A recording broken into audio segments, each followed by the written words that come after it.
کون نہیں چاہتا کہ میں بہتر سے بہتر کیریئر اختیار کروں؟ کون نہیں چاہتا کہ میری زندگی اعلیٰ سے اعلیٰ ہو؟ کون نہیں چاہتا کہ میرا وقت جو ہے اس کی بڑی سے بڑی قیمت مجھے ملے؟ کاش کہ ہمیں معلوم ہوتا کہ قرآن کا سیکھنا اور سکھانا کتنا اعلیٰ کیریئر ہے۔ خیرکم من تعلم القرآن وعلمہ، دی بیسٹ امنگسٹ یو، جو تم میں بہترین لوگ ہیں وہ کون ہیں؟ من تعلم القرآن وعلمہ، جو قرآن سیکھیں اور سکھائیں، قرآن پڑھیں اور اسے بیان کریں۔ دیکھیے قرآن اترا ہے 1400 برس پہلے، لیکن تا قیام قیامت نوع انسانی کو جتنے مسائل درپیش ہوں گے ان سب کا حل اس میں ہے، البتہ کھودنا پڑے گا، گہرائی میں اترنا ہوگا۔ وقت فرصت ہے کہاں، کام ابھی باقی ہے، نور توحید کا اتمام ابھی باقی ہے۔ ابھی تو ہند تک یہ پیغام جانا ہے، چینیوں تک جانا ہے، ابھی یورپ میں اس پیغام کو پہنچنا ہے۔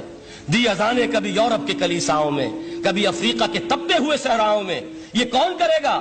اے امت محمد، یہ ذمہ داری اب تمہاری ہے صلی اللہ علیہ وسلم۔ اسی کو آپ نے مزید تاکیداً فرمایا، بلغوا انی ولو آیۃ، میرا کوئی امتی بھی اس سے بالکل فارغ نہ رہ جائے، بالکل محروم نہ رہے، ایک آیت بھی پہنچا سکتا ہو تو پہنچائے۔